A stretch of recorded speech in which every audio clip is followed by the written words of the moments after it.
Hi, everyone. Welcome back. So it's me again. I don't know if you were, hopefully you're not disappointed that it's not Jennifer, but Jennifer will be back soon. Don't worry. So we have Gina back from our AFFI department. Thank you for coming on. I know you're really busy over there at AFFI. So yeah, today we're going to be talking about our AFFI's adoption services. So I think most people probably knew AFFI as the foster agency because we didn't get our license officially until... in 2022. Yeah. So that's still fairly new. So we thought a lot of people might be interested. If you're interested in adopting or curious about it, we thought we might share a little bit of what we do on that side of it. So yeah, so maybe you can share with everyone like what kind of adoptions we help with. But before we begin, I will say, if you have any questions, please feel free to enter those in the chat and I'll read them off. Yeah, hopefully I have answers for everyone. So yeah, thank you, Shena, for inviting me again. This is my third time being on show this year, and I'm very excited to talk about adoption. Adoption is a very unique and special topic, and even though it's very meaningful, not everyone is interested in learning about adoption. Right. So I hope I could make today's show very informative. So yeah, like Shena said, if you have any questions, please feel free to share so that we could cover those questions.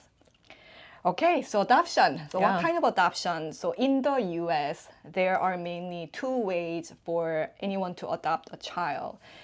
So one way is via foster care. Okay. It's adoption via foster care, and some people call it public domestic adoption. In the other way is via private adoption. So when we, in general, we say private adoption, that is private domestic adoption.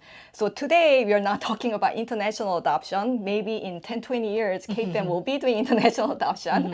Our license actually covers those three kinds of adoption, all three. However, we are slowly building our program. As Shena mentioned, we got adoption license in 2022. So it's been only how many years? Only like three. Like 3 years, so we'll get there.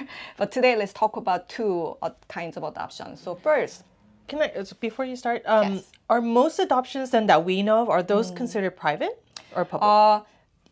Private, I think you are talking about private adoption. Okay. If it doesn't have to do with foster care, then that means private domestic adoption.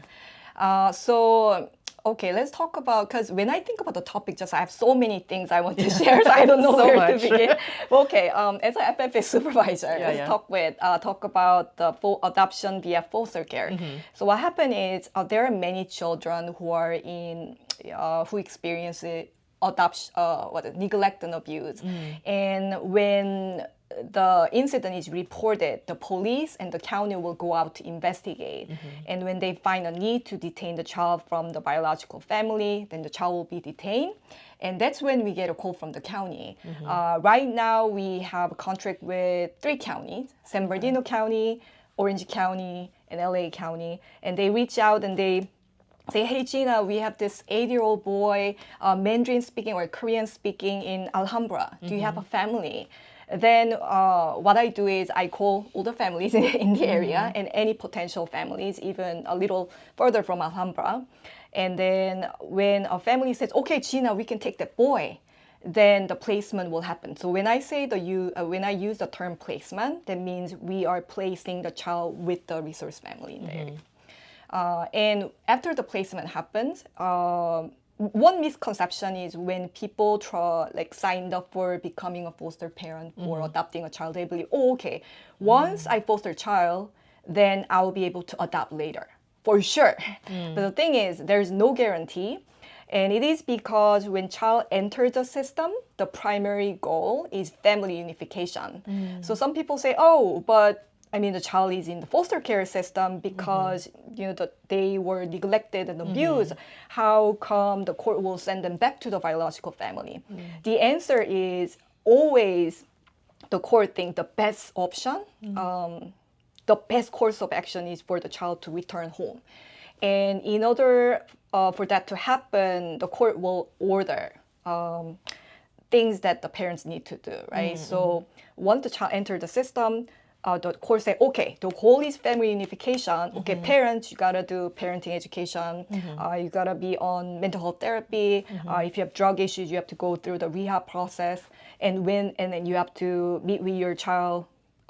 In general, in LA County, they were ordered with 9 hours of visitation. So, okay, parents, you have to have supervised visitation with your child 9 hours every week. And the parents follow and make progress.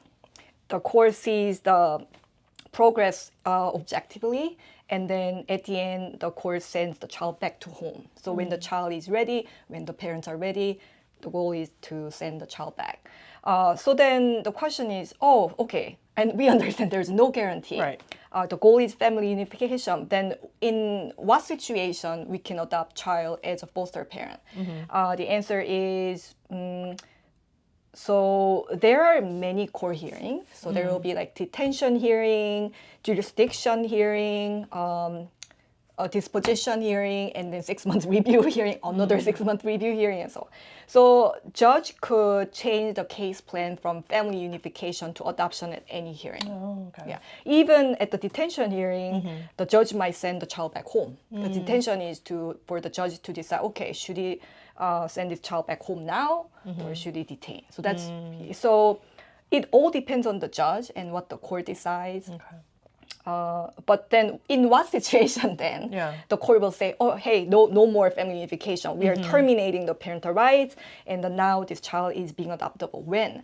That is when court doesn't see the possibility of Reunification. reunification. So what if parents still use drugs and like refusing to be tested, or not showing up for the supervised visitation that was ordered by the court, or what else? Maybe not receiving mental health therapy.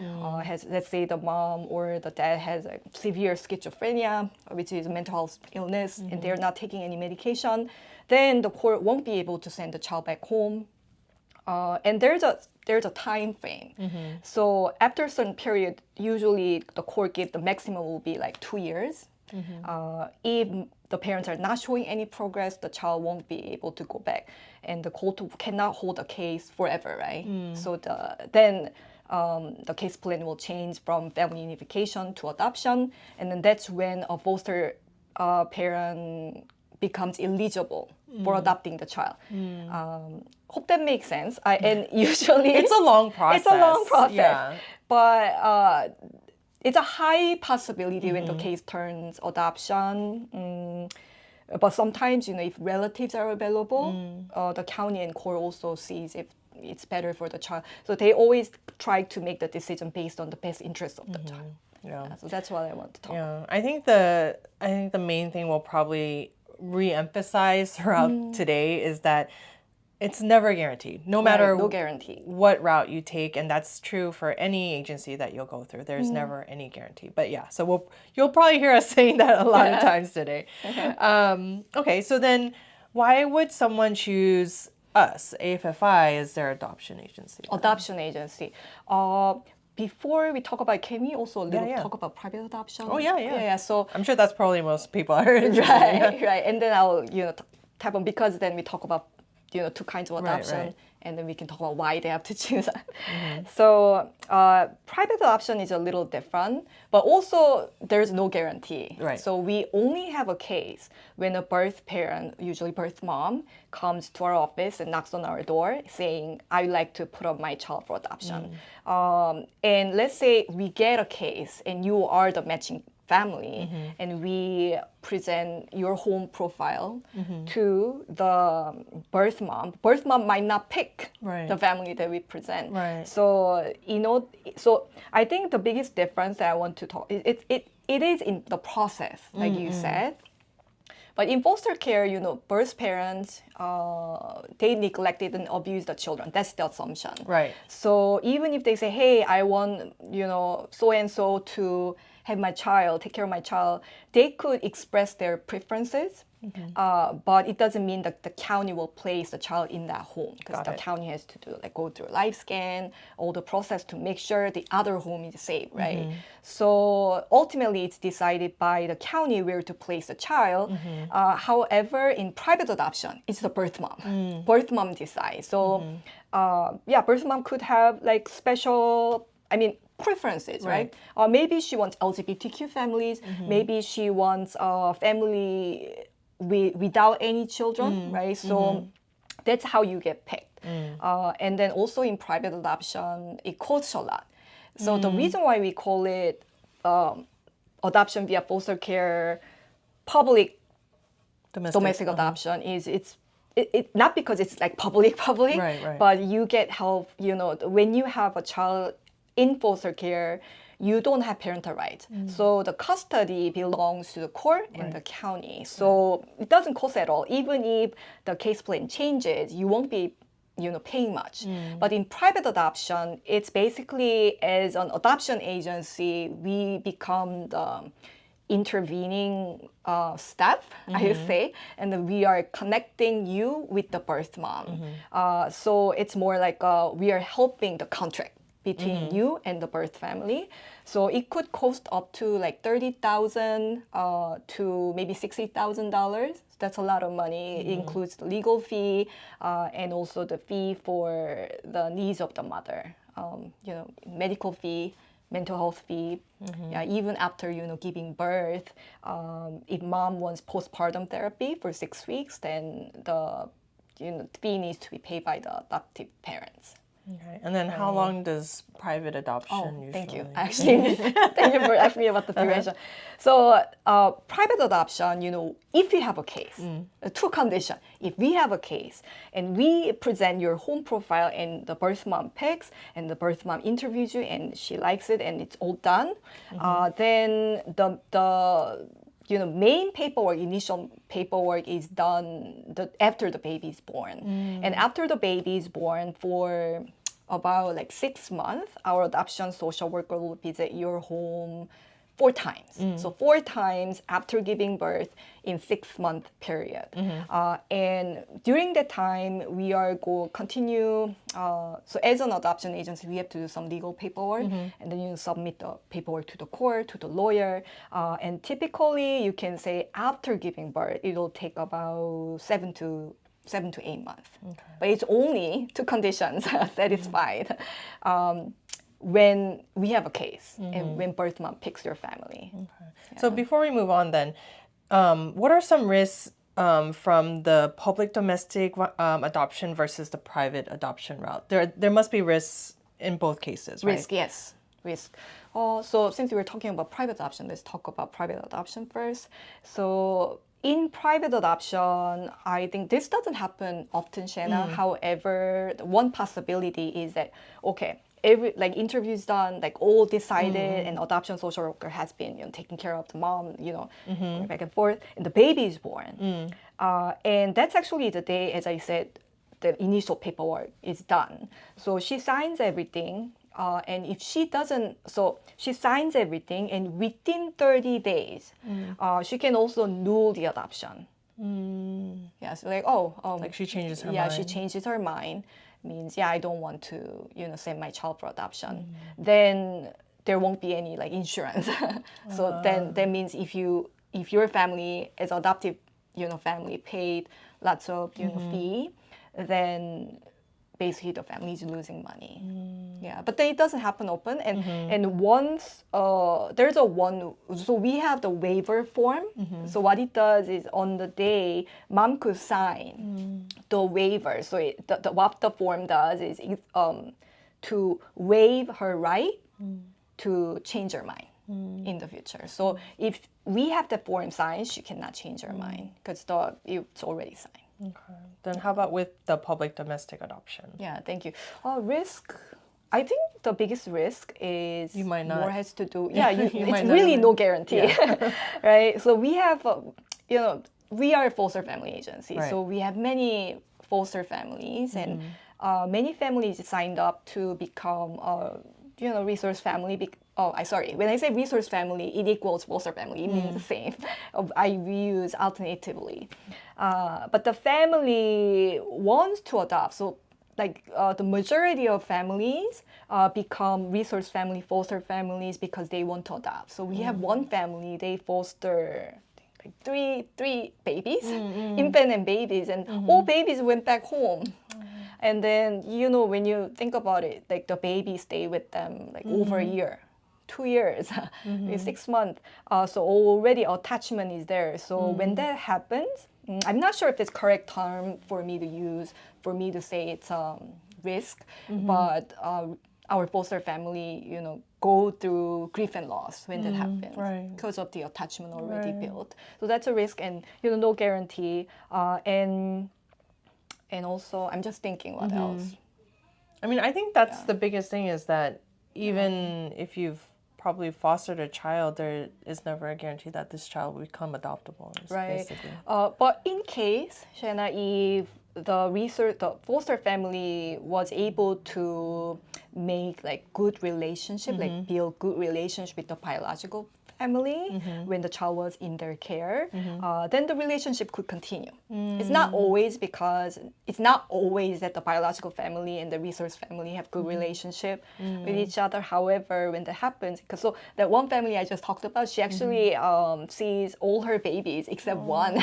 Like one, she's meeting with the family like almost every week. So it's really good to see that the relationship doesn't have to end and it could continue. But loss and grief could be a lot. And there are many families who give up on, continuing to foster because of that. Yeah.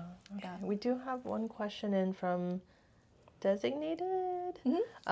위탁을 시작하면 기간은 정해지지 않나요?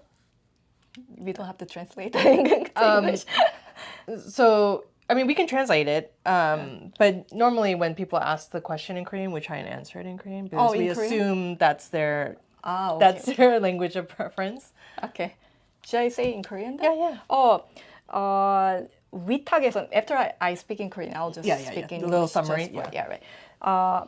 우선은 위탁은 최대 18개월 정도로, 그러니까 18개월 정도로 보면 적당해요. 그러니까 2년이 넘진 않아요. 그래서 아마 정해져 있다고 생각하시는 것 같은데 그게 케이스에 따라 달라요. 어떤 아이들 같은 경우는 케이스가 콜트 히어링이 만약 6개가 있으면 5개까지 갔다가 갑자기 다른 나라에 있는 부모님이 나타나서 다시 처음부터 돌아간 경우도 있었어요. 그래서 지금 4년 정도 지금 위탁에 있는 아이들도 있고 여러 가지 그런 케이스들이 있을 수 있죠. 그리고 위탁에 들어오면 언제 갈지 몰라요. 일주일? 뭐 3개월? 그건 정해져. 네. Okay. If you want to translate that. Right, sure. So the question was, when foster child enter the system, do we know how long the child will stay? The answer is yes and no. So in general, the foster child won't stay in the system more than 18 months. So typically it's less than 2 years. However, earlier I mentioned that there are so many court hearings. And let's say at certain court hearing, the judge say, hey, go back. Because like, for example, what if a parent in a different country all of a sudden show up? Then the case cannot just continue, right? The case have to go back and start from the beginning. So we actually do have some children who have been in the system for 4 years. So that's a long time. Right? And also, I get this question a lot from other people too. When the children enter the system, don't we know how long, don't we know, how long we have to take care of? Right. 1 week or 3 months? The answer is we don't know. As I said, because it depends on the judge. The judge, if the judge say, okay, child go back, then maybe the child will go back in 1 week. Or maybe 6 months, maybe 3 months, maybe 12 months. So that's all depends. It all depends on the judge's decision. Yeah. Okay. We do have another question from Sue Park. 입양이나 위탁은 제 나이에 상관없이 가능한가요? 네, 나이에 maybe I'll do the same thing. 나이에 제한은 별로 없습니다. 이게 법적으로는 나이에 제한이 없기 때문에 하실 수 있어요. 그런데 생각해 보셔야 되는 부분들이 있어요. 예를 들어서 그러니까 지금 내 삶에서 지금 이 시점에서 예를 들어서 아이가 어른이 될 때까지 내가 살아 있을 수 있는가? 그죠? 왜냐하면은 너무 만약에 나이가 많으시면 이게 약간 이렇게 현실을 체크하는 건데 아이가 예를 들어서 18살 되기 전에 내가 약간 그러니까 naturally 그래서 자연적으로 내가 죽을 가능성도 있다라고 하면은 그러면 그 아이는 또 가족이 없어지는 거니까 그런 것도 한번 생각해. I would assume then 그러면 private adoption도 그 birth만 아마도 그런 걸 것도 보겠죠. 예, 보겠죠. 그거는 사실 그 위탁을 하실 때도 마찬가지 그런 부분을 고려하셔야 되고 private adoption도 마찬가지요. private adoption은 사실은 더 그래요. 왜냐하면 누가 추천하면 그 위탁 부모님이 아니 그 birthmom이 선택하기 때문이죠. So the question was, does it matter about my age if I want to adopt or foster? And so The answer is yes. But just there are some factors you might want to consider. right. Yeah, when you consider. Yeah. So like we were talking about in the case of private adoption, the birth mom might take into consideration the age of the person that would like to adopt as one of the factors, like their deciding factors. Right. While it's not your age is not the deciding factor, it is probably something they'll take into consideration. Right.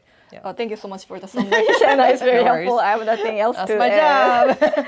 All right. Yeah, but I just want to add on top of that. It is very important for us to think about where we are in our life and where we'll be in 20 years. Right. Because we don't want the child to experience the loss of family member again, right? So yeah, please think about all this when you are deciding and what is best for the child in the long run. Yeah, it is a very big decision. Yes. Okay, so then now we can finally move on to why would someone choose AFFI as their adoption agency? Yeah, thank you. AFFI, you can tell us what we are famous for. We are a well-known agency. We specialize in serving API population. All our staff in AFFI are bilingual and culturally competent.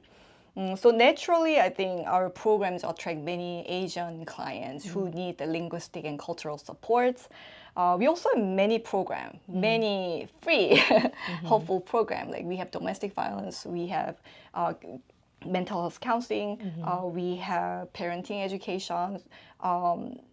It's a whole one-stop family support program shop, I would say. Yeah. And the good thing is, as a non-profit organization, we have many professional connections built with other non-profit organizations. So if any linkage services needed, we can link the family with the service. So I'm just thinking the benefit is more in the long run, right? So adoption, it could just happen, but our agency could support, and our goal is always to see the child grows and then keep connection and support when we can.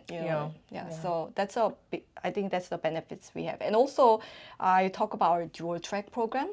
So I want to kind of talk about, not all adoption agency does foster care. Oh, so right. It is. We are very special in that because we have both foster care and adoption. Adoption means both kinds of adoption. So you can go dual track. Dual track means when you apply for becoming resource, so foster family in foster care, you can also apply for becoming an adoptive family in private adoption. So of course it is still lots of paperwork, so we have a way to make that work. And I would assume one of the benefits of going through AFFI is that, let's say they do the foster to private domestic adoption, public domestic adoption, then the great thing is that we can help them along that whole process. It's much easier than having to do the foster care here than going to another agency for adoption, whereas you can just do everything here. So, Shanna, you cannot imagine how happy I was when we obtained the adoption license, I'm sure. even before 2022. Because we were assisting with so many adoptions. Right. So even, before we got the adoption license officially, we've been helping our families unofficially because we wanted to be part of it. But like Shanna said, now we have adoption license. So I said, one-stop shop. So we help our family from the beginning till the end. And even after adoption gets finalized, we keep connection. And then we, apply for the children's scholarship. Again, our goal is to, so I'll become older and older. That means the children will grow Yeah. older and older. And Yeah. my goal is I want to see them when they turn 20-year-old. So once you have your agency, as your agency, that means we are going to support you till the end. Yes. Yes. That is the benefit. Yeah, we're Asian in that way. You don't just leave because you want to. Yeah, totally. But Shanna, yes. maybe we should talk about out of state because Oh, I get yeah, lots yeah. of calls. Yeah, go ahead. Yeah, so, but unfortunately, if you are living out of California or very far from our agency, we cannot be your direct adoption agency. So you need to, I'm just sharing this because I get lots of calls from out of state. Right. So if you're living in Texas or New York, you need to locate an adoption agency in your area. But you don't have to lose hope. So what happens is you go through the process, and you once the process is done, so that means you are now ready to have a case. Then you can share your home profile and home study with our agency. Then when we have a matching case, we'll reach out and we can work with your adoption agency. Okay. Yeah, so that's not really impossible, but not impossible, but but- just we cannot be their Right. direct. We have to work with their adoption got it. agency. There is a question from, I don't know, AHO. I don't know how to say it. But I'm Korean American, but my wife isn't Asian at all. Would it still be possible for us to apply for foster care through KFAM? And can we just go ahead and apply? Absolutely. Well, I guess again, it depends on Absolutely. where you're located. Oh yeah, yeah. Before absolutely. Right? Before we say there's a caveat. And it doesn't say where you're located. But it's not because ethnicity doesn't Yeah. matter. I think it's we don't- because you're Korean American. There's someone within that household that understands the language, the culture. So even if your wife isn't Asian, that wouldn't be a determining factor to say no. And we don't discriminate. So if anyone wants to become a foster family, we will welcome them. And I think, let's say, but if distance is too far, we can. So, well, I get this question a lot. So let me kind of talk about it. So, for example, we are located in LA. Right. And it's, you are in, it's such a long, maybe, Like, I'm just thinking, try to like pick a San location. Diego. Like It's San not Diego. San Diego. Good. Still California. Right. However, it's too far. So, and also the counties will not place a child in San Diego if the child is being detained Right. in LA, right? Because it's not like we place a child and say, oh, okay, the placement happened. Okay, bye-bye, take care. We don't do that. So our social workers need to visit your home weekly up to 3 months and then bi-weekly thereafter. And then the county social worker will have to visit your home. And if the child is detained in LA, it's unlikely that the county social worker would like to, visit your home in San Diego. Yeah. And also we Don't have contracts yeah, with yeah. other counties. we have county, LA County, San Bernardino County, Orange County. Right. And if the purpose here is, we don't want to change environment for the child as much as possible. So we would like the child to keep the school board, right? And then we are not going to send the child to San Diego. Right. Yeah, I hope that makes sense. So it's more about like distance, but absolutely you can, if you are in the area, that you could Any move of those forward three with that. counties, if you're in there, then Right. definitely should contact us about becoming foster Right. parents. Hopefully that answered your question. Anything else to share about why someone would choose AFFI as their adoption agency before we move on? Or We are great. I mean, yeah, just that's a love it. given. But right. I think I kind of talk about it. Yeah. If So I, then- come up with something new, then I'll yeah. So I guess on the other side, we don't help just the potential adoptee families, right? We also help the other side of the yes. yeah. So Yes. can you explain about what services we offer for like the birth? Sure. Yeah. Thank you so much. I think this is very important for me to say that we don't automatically open the adoption case in private adoption when the birth mom knocks on our office Right. door. So what happens is a birth mom comes, they have their situation and reasons why, they want to put up their child for adoption. And what if the birth mom, the reason for, her decision is just solely because of the financial struggles or maybe domestic violence issue, Right. then we have help available for her. And what we do is it really best possible option for her to, put up her, give up on her, parental rights. Might be because our mission is to help all children grow in, loving, safe home. And if that place is provided by biological parent, then we'll support the biological family.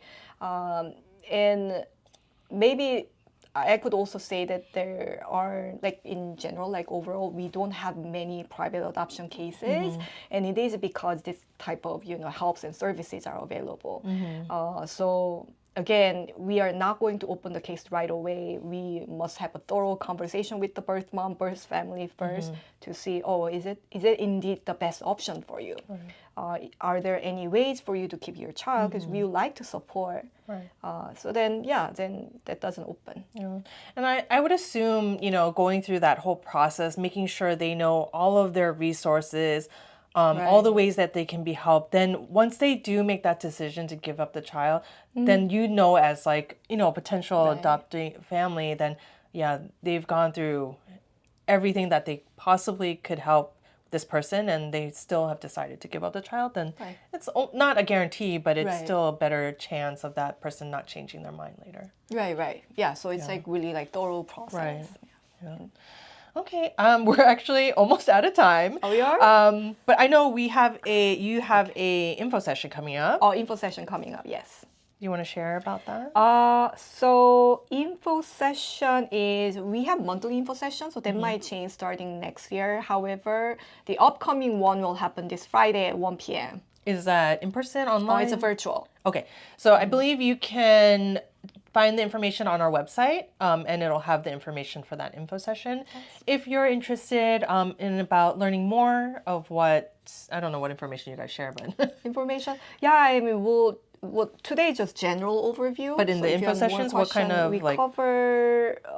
We have PowerPoint, and then you will get to have better idea of like the differences. Even though I covered that, differences and the cost, and some like helpful information for you to know. And even if you are out of state, you're welcome to join. Yeah. So definitely check that out. We are out of time, but as you can see, we still have our Labubu's up. We are still doing the fundraiser in November. We'll be doing live drawings on Tuesday, December 2nd, which is Giving Tuesday. So we hope you'll keep checking that out on our Instagram page.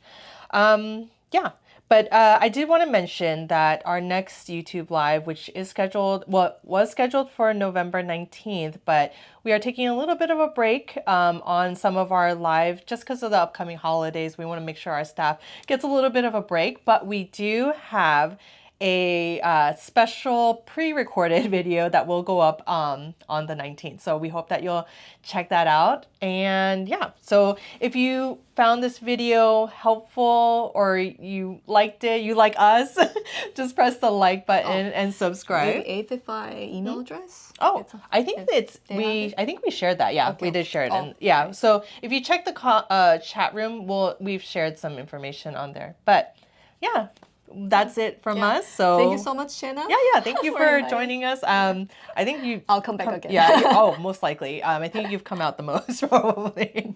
All right. So we'll say bye from here. So 1, 2, 3. Bye from KFM.